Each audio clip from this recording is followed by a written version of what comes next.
एक छोटा सा गांव था, वहां पर एक आदमी पहाड़ पर पत्थर तोड़ने का काम करता था। उसको अपनी जिंदगी से कोई गिला शिकवा नहीं था।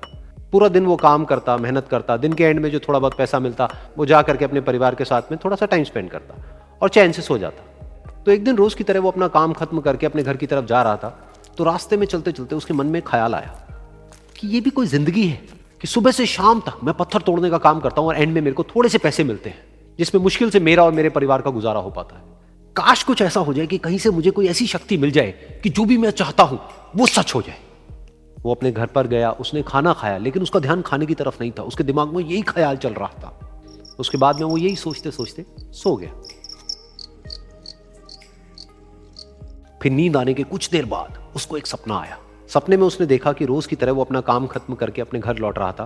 रास्ते में उसने एक बहुत ही बड़ा घर देखा और उसके मन में आया कि काश ये घर मेरा होता और मैं इसका मालिक होता। और उसके सोचते ही वो उस घर का मालिक बन गया। उसको यकीन ही नहीं हो रहा था कि जो उसने सोचा वो बन चुका है। लेकिन उसकी खुशी ज्यादा देर नहीं टिक पाई, क्योंकि उसको एकदम से एक शोर सुनाई दिया।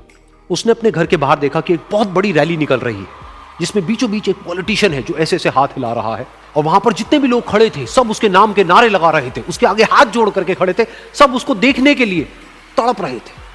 तब उसको यह एहसास हुआ कि मैं कितना छोटा हूं उसके आगे। और फिर उसके अंदर से एक ख्याल उठा कि काश मैं ये पॉलिटिशियन होता और मेरे पास भी इतनी ही पावर होती जितनी कि इसके पास में है। बस उसका इतना सा सोचने की देर थी, वो पॉलिटिशियन बन गया। उसकी खुशी का ठिकाना नहीं था, क्योंकि उसके आसपास में हजारों लोगों की भीड़ थी और सब उसको देखने के लिए तरस रहे थे, तड़प रहे थे। लेकिन उसकी ये खुशी भी ज्यादा देर नहीं टिक पाई। धूप बहुत ही तेज थी और उस पॉलिटिशियन को आदत नहीं थी इतनी गर्मी में रहने की। तो उस धूप की वजह से उसको चक्कर आ गए और वो बेहोश होकर के गिर गया। फिर उसको एहसास हुआ कि ये पॉलिटिशियन सबसे ताकतवर नहीं है, ये जो सूरज है ये सबसे ताकतवर है। और उसके मन में आया कि काश मैं ये सूरज बन जाऊं तो मेरे आगे कोई नहीं टिक पाएगा। और उसका इतना सा सोचने की देर थी और वो सूरज बन गया। और वो खुशी से पागल हो गया, क्योंकि पूरी दुनिया को वो ही रोशन कर रहा था और पूरी दुनिया में ऐसा कोई नहीं था जो कि उसकी रोशनी को रोक सके। लेकिन उसकी ये खुशी भी ज्यादा देर टिक नहीं पाई, क्योंकि कुछ ही देर बाद आसमान में कुछ काले बादल आए जिन्होंने कि उस सूरज की रोशनी को रोक दिया। फिर उसको यह एहसास हुआ कि इस दुनिया में ऐसा भी कोई है जिसमें दम है उसकी रोशनी को रोकने का। और उसके मन में एक ख्याल उठा कि काश मैं वो बादल बन जाऊं। और वो बादल बन गया और आसमान में उड़ने लगा। उसको ऐसा लगा कि मैं आसमान में उड़ रहा हूं और अब मैं जहां चाहे वहां जा सकता हूं। लेकिन कुछ देर बाद वहां पर एक बहुत तेज हवा का झोंका आया जो कि उन बादलों को उड़ा करके ले गया। और फिर उसे समझ आया कि ये जो बादल हैं वो सूरज की रोशनी को तो रोक सकते हैं, लेकिन हवा को नहीं रोक सकते। ये हवा उनको बहा करके ले जाती है। फिर उसके मन में आया कि काश मैं ये हवा बन जाऊं। और वो हवा बन गया। हवा बनने के बाद में उसको अपने अंदर एक अलग ही ऊर्जा का अनुभव हुआ।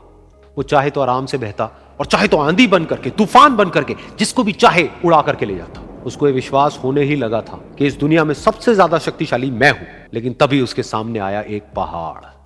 उसने अपनी पूरी ताकत लगा दी, लेकिन उस पहाड़ को वो इतना सा भी नहीं हिला पाया। तब उसको यह एहसास हुआ कि इस दुनिया में कोई है जो हवा से भी ज्यादा शक्तिशाली है, जिसमें दम है उस हवा को रोकने का। फिर उसके मन में आया कि काश मैं ये पहाड़ होता। और वो पहाड़ बन गया। लेकिन हर बार की तरह इस बार भी उसकी खुशी ज्यादा देर तक नहीं टिक पाई। उसको एक जानी पहचानी सी आवाज सुनाई दी और साथ ही साथ उसको दर्द होने लगा, जैसे कि कोई है जो उसको तोड़ रहा है, उसको मार रहा है। तो दर्द से वो चीखने लगा और उसके मन में आया कि काश मैं वो बन जाऊं क्योंकि इस पहाड़ को तोड़ने का दम रखता है। लेकिन इस बार उसकी ये ख्वाहिश पूरी नहीं हुई। वो रोने लगा, चीखने लगा, चिल्लाने लगा। उसने अपनी पूरी जान लगा दी, लेकिन इस बार वो नहीं बन पाया। उसका दर्द बढ़ता ही चला जा रहा था और दर्द की वजह से एकदम से उसकी नींद खुली और सामने शीशा था। उसने शीशे में देखा और उसको समझ आया कि सपने में मैं वो क्यों नहीं बन पा रहा था जो मैं बनना चाहता था, क्योंकि असलियत में मैं वो ही हूं।